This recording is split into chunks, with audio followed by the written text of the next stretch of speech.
Na nossa memorização do texto bíblico, nós estamos em Tiago, capítulo 3. Tiago, capítulo 3, e nessa semana nós decoramos o versículo 6, que é um bocado comprido. Nós vamos dizendo os versículos de 1 a 6, então. Tiago 3 e 1. Meus irmãos, não vos torneis muitos de vós mestres, sabendo que havemos de receber maior juízo, porque todos tropeçamos em muitas coisas. Se alguém não tropeça no falar, é perfeito varão, capaz de refrear também todo o corpo. Ora, se pomos freio na boca dos cavalos para nos obedecerem, também lhe dirigimos o corpo inteiro. Observai igualmente os navios, que sendo tão grandes, batidos de rijos ventos, por um pequeníssimo leme são dirigidos para onde quer o impulso do timoneiro. Assim também a língua, pequeno órgão, se gaba de grandes coisas. Vede como a fagulha põe em brasas tão grande selva. Ora, a língua é fogo, é mundo de iniquidade. A língua está situada entre os membros de nosso corpo e contamina o corpo inteiro. Não só por causa do dia da Bíblia hoje, nós não vamos continuar o nosso estudo de João capítulo 12, mas vamos dar atenção a algumas coisas sobre a Bíblia. A Bíblia é a palavra de quem? A palavra de Deus. Vamos baixar as nossas cabeças em oração enquanto começamos nossa meditação. Ó Pai, estamos aqui diante da Tua preciosa palavra agora. Nós pedimos que o Senhor possa usá-la para a glorificação do Teu santo nome, como também na transformação de nossas vidas. E nós rogamos no nome de nosso Senhor Jesus Cristo. Amém. Então, já que a Bíblia é a palavra de Deus, vejamos algumas coisas que ela faz por ser a palavra de Deus. Primeiramente, em 1 Pedro, capítulo 1, versículo 23. 1 Pedro 1, versículo 23. Lá a palavra do Senhor diz o seguinte: pois fostes regenerados, não de semente corruptível, como aquela que nos gerou fisicamente falando, mas de semente incorruptível, mediante a palavra de Deus, a qual vive e é permanente.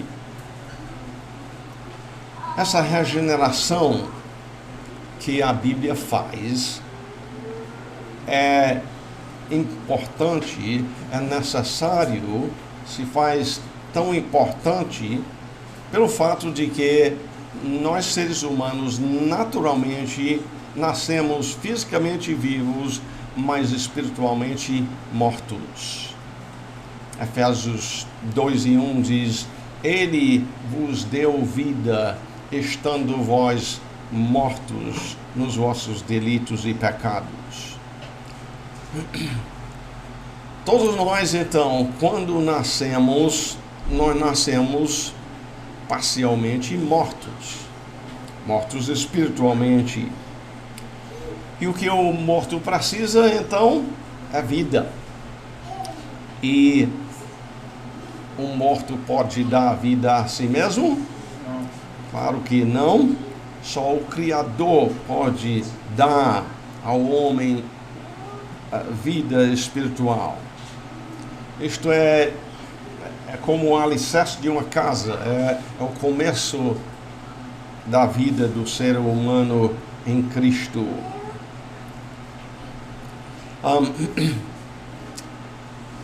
Aí a pergunta que eu te faria seria esta: você já nasceu de novo? Você já, pela fé, pediu a Cristo que Ele te desse vida espiritual? Talvez até hoje você não sabia nem que existia ou necessitava disto, mas hoje seria dia prioritário, aqui mesmo no dia da Bíblia, você dizer: Senhor Jesus, se a tua palavra diz que eu nasci morto para contigo nos meus pecados, e que o Senhor Jesus veio a este mundo para me salvar, para me dar essa vida espiritual, então faça isso para mim hoje mesmo. Mas em segundo lugar, aquele capítulo em João capítulo 17, onde nós decoramos há pouco tempo, Jesus disse lá: santifica-os na verdade, a tua palavra é a verdade. Se este livro é necessário para nascer de novo, se faz necessário também na santificação, no crescimento, no progresso na vida espiritual. E de novo, se o novo nascimento é importantíssimo, a santidade também de vida é importante. Hebreus capítulo 12, versículo 14 diz: segui a paz com todos e a santificação, sem a qual ninguém verá o Senhor. Pelo menos não verá em termos de aprovação dele, em termos de ser julgado por ele, vai sim. Santidade, então, de vida é uma questão de andar em obediência ao Senhor e o que Ele tem revelado na sua palavra. Além disto, um versículo que já foi lido aqui hoje pela manhã, em Salmo capítulo 19 e versículo 7, diz: a lei do Senhor é perfeita e o quê? Restaura a alma. Medicamentos, e aqui na Avenida Dorival Caymmi tem muitas e muitas farmácias, e muitas vezes o medicamento que está sendo tomado é tomado tentando resolver problemas da alma. Medicamentos não podem restaurar a alma de quem está pesado com a culpa do pecado. Medicamentos não podem remover ansiedade, medo, depressão e assim por diante. Mas a palavra de Deus, por ser a palavra dele, chama o homem ao arrependimento do pecado e garante o perdão de todo o pecado àquele que confessar o seu pecado e passar a confiar na morte de Jesus na cruz em seu lugar. Quarto, por ser a palavra de Deus, ela traz prosperidade à vida do ser humano. Em Salmo 1, diz ele, no caso o homem feliz, ele é como árvore plantada junto a correntes de águas, que no devido tempo dá o seu fruto e cuja folhagem não murcha, e tudo quanto ele faz será bem sucedido. Israel era uma terra muito árida em grande parte dela, mas assim como muitas partes aqui do Nordeste são, né? Mas onde tem um rio correndo e tem árvores lá na beira do rio, então tem vida, né? No meio de muita sequidão. Este é o retrato figurado aqui, e de que essa vida bem-sucedida, no versículo anterior, Salmo 1 e 2, diz: antes o seu prazer está na lei do Senhor, e na sua lei medita de dia e de noite. Você poderia dizer que quanto a você, o seu prazer é a lei do Senhor, que você medita de dia e de noite. Nunca pense que você sabe melhor do que o Senhor como deve viver. Aqui é o manual do Criador, para você saber como deve viver. Vocês podem abrir as Bíblias em 2 Pedro capítulo 1. Tem quinto aqui. Eu faço primeiramente uma pergunta. Tem algo mais importante do que uma experiência pessoal com Cristo? Tem alguma coisa mais importante do que uma experiência pessoal com Cristo?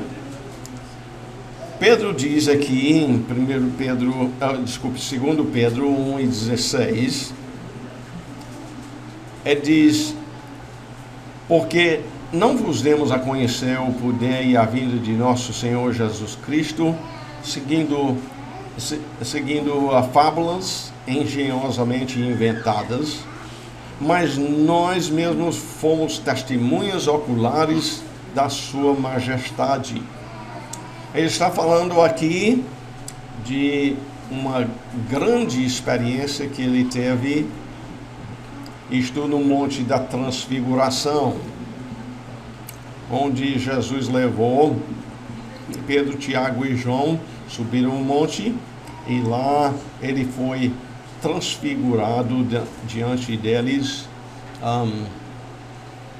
demonstrado a grande glória dele. E ele prossegue dizendo: pois ele recebeu da parte de Deus Pai honra e glória, quando pela glória excelsa lhe foi enviada a seguinte voz: este é o meu Filho amado, em quem me comprazo. Imagine essa experiência de ver a glória de Jesus, e não somente ver a glória dele, mas além disto, ouvir Deus dizendo: este é meu Filho amado, em quem eu tenho muito prazer. Ora, esta voz vinda do céu, nós a ouvimos quando estávamos com ele no Monte Santo. Mas aí ele passa a dizer que tem uma coisa mais importante do que até uma experiência como esta com Jesus. No versículo 19, ele passa a expor o que é.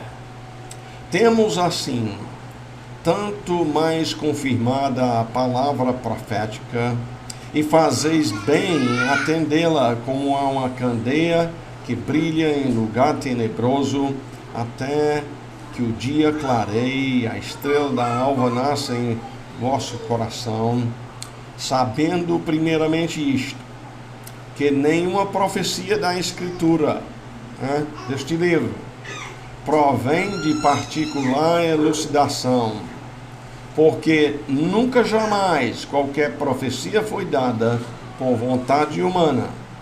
Entretanto, homens santos falaram da parte de Deus, movidos pelo Espírito Santo. Quanto a uma experiência,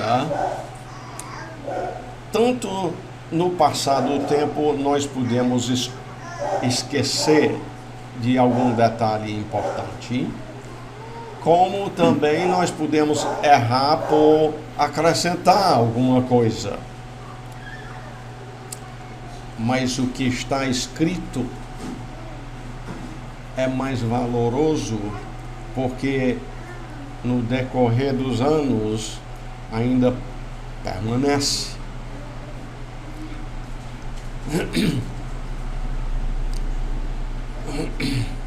O que está escrito pode ser passado de você como pai ou mãe para os seus filhos, e porque está escrito, os seus filhos podem e devem passar para os filhos deles da mesma forma, porque está escrito, e etc, etc.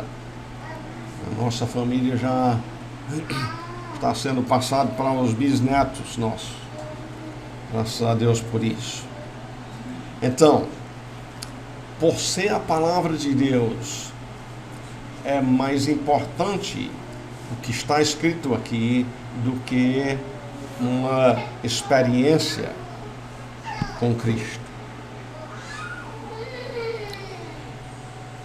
Voltemos para 2 Timóteo, capítulo 3, para vermos outra coisa quanto à suficiência desta palavra.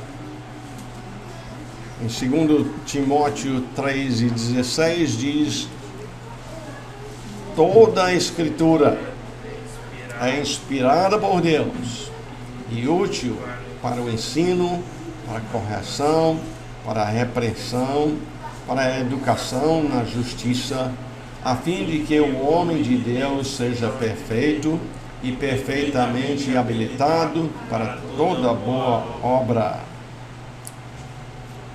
Por ser inspirada por Deus, isto é, saiu da boca de Deus pela respiração dele, assim como nós falamos, expelindo o ar pelas nossas cordas vocais. Este livro veio da boca do Senhor e Paulo diz que ela é suficiente para que o homem de Deus seja perfeito, trabalhando na sua vida, santificando-a e perfeitamente habilitado para toda boa obra. Você quer servir ao Senhor de uma maneira que agrade a Ele? Você precisa estudar esse livro, aprender dele, e é suficiente. Você não precisa de outras coisas, de outras palavras de homens. Também, por este livro ser a palavra de Deus, nós precisamos manter uma distinção entre a palavra dele e a palavra de homens.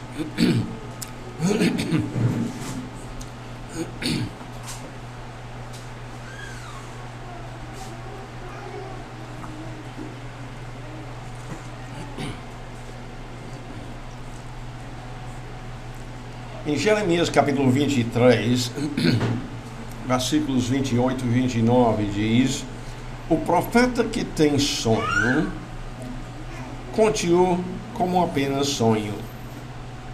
Mas aquele em quem está a minha palavra, fale a minha palavra com verdade. Que tem a palha com o trigo, diz o Senhor. Não é a minha palavra fogo, diz o Senhor, e martelo que esmiuça a penha? Na figura aqui, a palha representa a palavra de homens,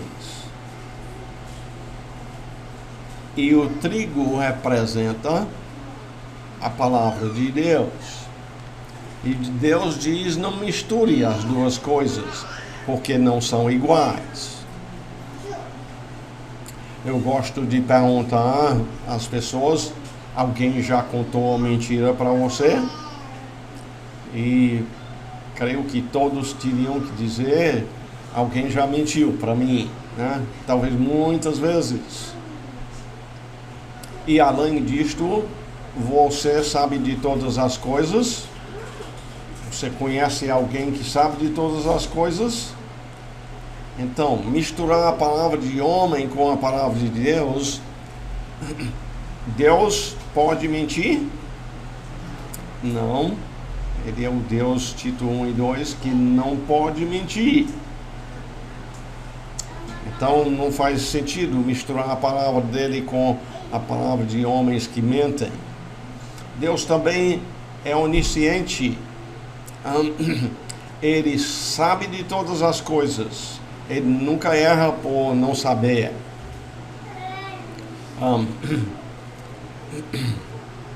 Um dos meus filhos essa noite estava contando do governador do estado de Wisconsin, lá nos Estados Unidos, que estava promovendo que as pessoas vacinassem a sua família toda, e na hora da vacinação de uma filha jovem, ela morreu. E muitas coisas nós não sabemos do futuro, nós não sabemos de tanta coisa. Quanto a Deus, é diferente. Ele sabe de todas as coisas. Ele é digno da nossa confiança. Então, nós precisamos manter separado aí a questão de aquilo que veio de Deus e não pode errar, como também separar, isto é, da palavra de homens. Agora, sendo assim,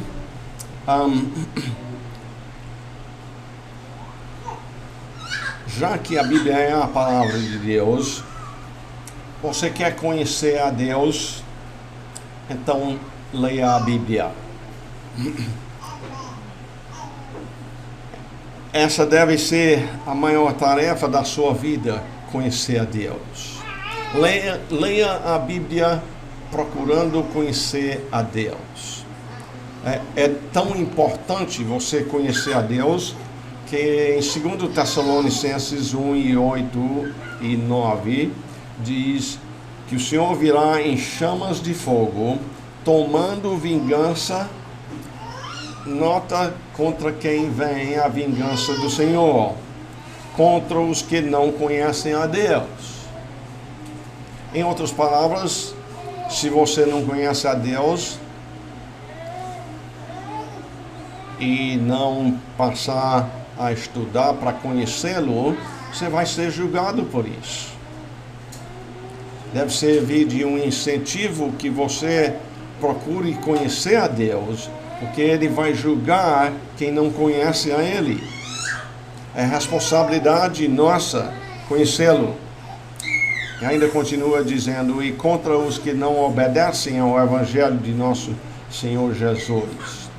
Estes que não conhecem a Deus e não obedecem ao Evangelho de Jesus sofrerão penalidade de eterna destruição, banidos da face do Senhor e da glória do seu poder.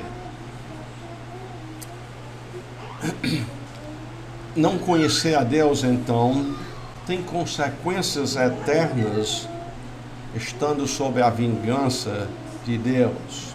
Me lembro aqui quando, muitos anos atrás, um homem chegou para o meu pai e disse: o senhor conhece a Deus? E o papai respondeu: sim. Todo dia ele fala comigo e eu falo com ele. Ele disse: pois eu já fiz essa pergunta para muitas pessoas e nunca tinha encontrado uma pessoa que dissesse conheça a Deus. O pai estava dizendo que conhecia a Deus por meio da palavra, na qual Deus se revelou.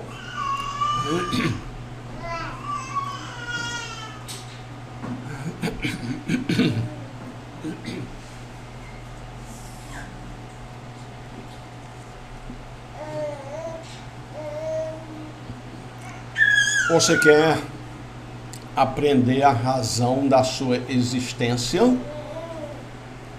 Leia a Bíblia para saber por que você existe. Romanos capítulo 11, versículo 36, por exemplo, diz: porque dele e por meio dele e para ele são todas as coisas, a ele, pois, a glória eternamente. Amém. Então, por aqui a gente aprende por que existimos. Obviamente, uma coisa muito, muito importante a compreender. Terceiro, você quer saber em que pensar? Estude a Bíblia. Filipenses 4 e 8 diz: finalmente, irmãos, tudo que é verdadeiro, tudo que é respeitável, tudo que é justo, tudo que é puro, tudo que é amável, tudo que é de boa fama, se alguma virtude há e se algum louvor existe, seja isso o que ocupe o vosso pensamento. Quarto, você quer vencer sua ira pecaminosa? Medite na Bíblia. Por exemplo, em Mateus capítulo 5, versículos 21 e 22, Jesus falando diz: ouvistes que foi dito aos antigos, não matarás, e quem matar estará sujeito a julgamento.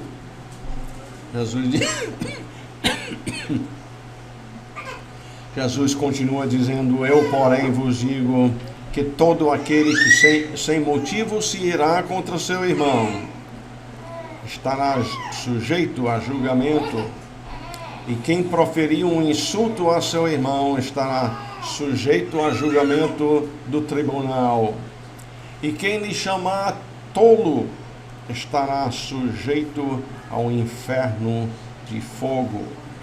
Aí um exemplo do versículo da semana, né? Com a língua assassinando alguém, chamando-o de tolo. Quinto, você quer aprender como glorificar a Deus na vida financeira? A Bíblia tem respostas quanto a como glorificar a Deus na vida financeira também. 1 Timóteo capítulo 6 e versículo 6: de fato, grande fonte de lucro é a piedade com o contentamento. E teria muitos e muitos outros versículos aí para aprender a como glorificar a Deus na vida financeira. Sexto, você quer saber com quem se casar, se ainda é solteiro? Vai dizer também que se é casado, é para ficar contente com isso. Dedique-se ao estudo da Bíblia para aprender daquele que planejou o casamento, como o casamento deve ser. E sétimo, você quer aprender sobre a vida íntima no casamento? Na Bíblia você encontra instruções quanto a isto. Provérbios capítulo 5 seria um bom lugar para começar quanto a isso. Eu gostaria então de concluir essa parte sobre a Bíblia é a palavra de Deus com uma poesia que nossa caçula Mercê escreveu alguns anos atrás, O título que ela colocou é A Verdade Importa. Está referindo a Bíblia. É uma poesia. Eu vou tentar lê-la desta forma. A verdade é a verdade, quer você queira e goste, quer não. Modificá-la não te cabe. Se contradiz tua opinião, a palavra de Deus importa. A Bíblia importa.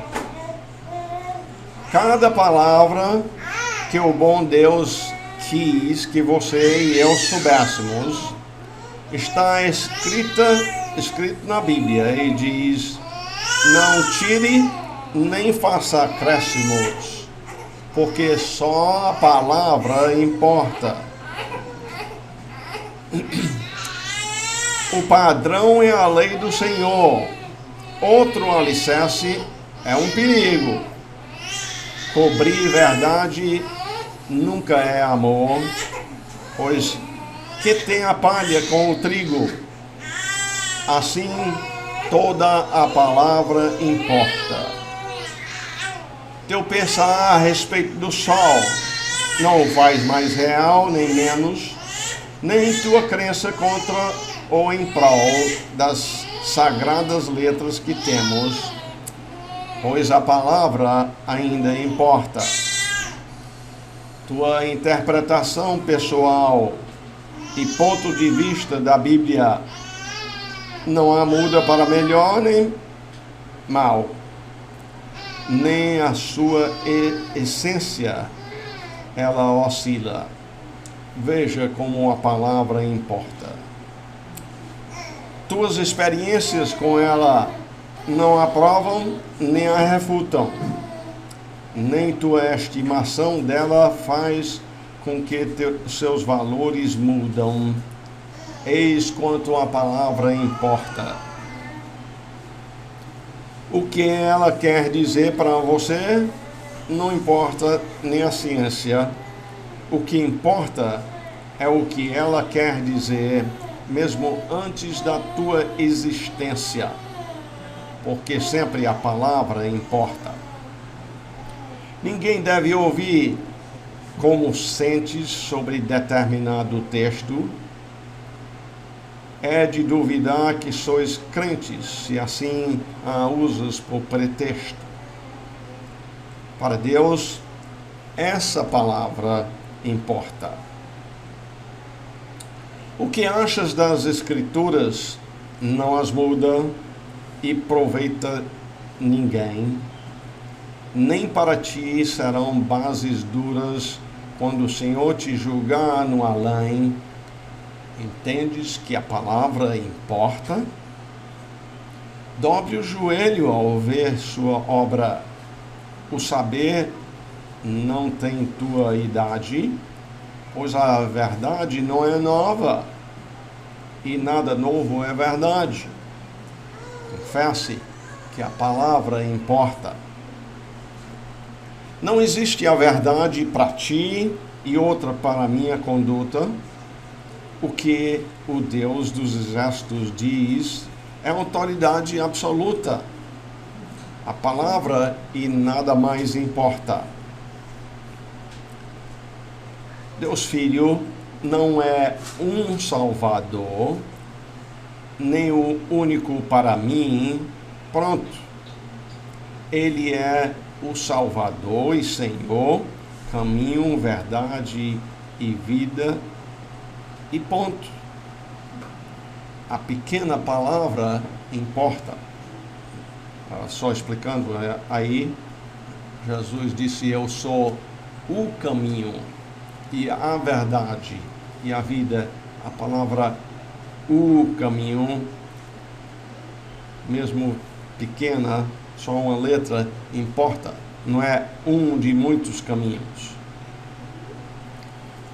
Sempre Deus diz o que quer dizer e quer dizer tudo o que diz. Impor algo não cabe a você, mas via ela como aprendiz.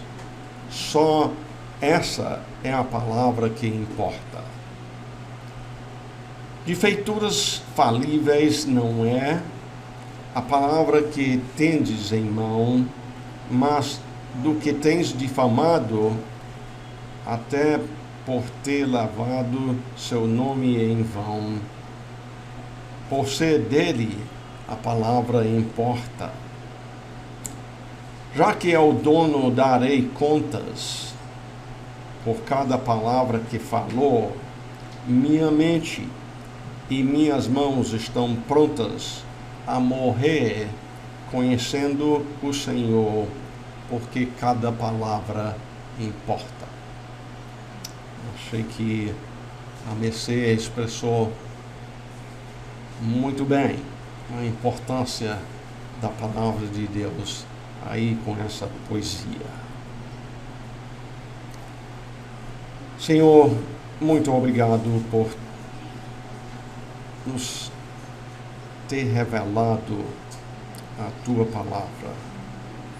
De fato, sem a Tua palavra, nós conheceríamos que o Senhor existe, porque, como vimos em Salmo 19, os céus proclamam a glória de Deus. A própria criação, como foi lida em Romanos 1, leva o homem a saber da tua existência. Uma explosão, como muitos dos cientistas chamados dos nossos dias afirmam que houve a evolução, começando com uma explosão. Nós muito bem sabemos que explosão destrói ordem, mata pessoas, não produz crescimento de informação e organização. O fato da criação é prova de um Criador. E Pai, muito obrigado pela revelação da criação. Mas ainda mais nós te agradecemos pela revelação especial, que é a tua palavra. Que por meio dela é que nós compreendemos o quanto nós temos ofendido a ti como pecadores, quebrando a tua lei, vivendo contrário ao teu propósito para as nossas vidas. E mesmo assim, o Senhor revela na palavra que Jesus Cristo, o próprio Deus, veio a este mundo. Muitos, por recusar se submeter à autoridade da tua palavra, o rejeitaram, mas o Senhor abriu os olhos de alguns também para compreender a verdade de que Jesus é Deus e que Ele veio fazer aquilo que nenhum homem imaginaria Deus fazendo, vindo a sofrer e morrer pelos seus inimigos,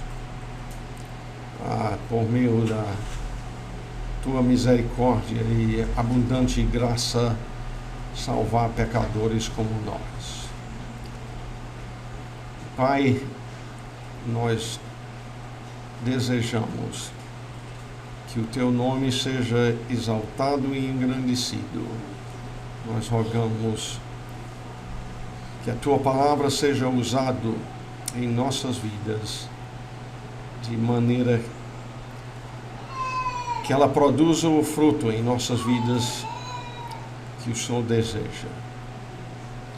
E tendo pessoas aqui nesta manhã que ainda não conhecem ao Senhor, que ainda não foram regeneradas, que hoje seja o dia de salvação na vida destas pessoas. Nós rogamos isto porque a tua palavra foi dada a este fim. Nós rogamos no nome do Senhor Jesus Cristo. Amém.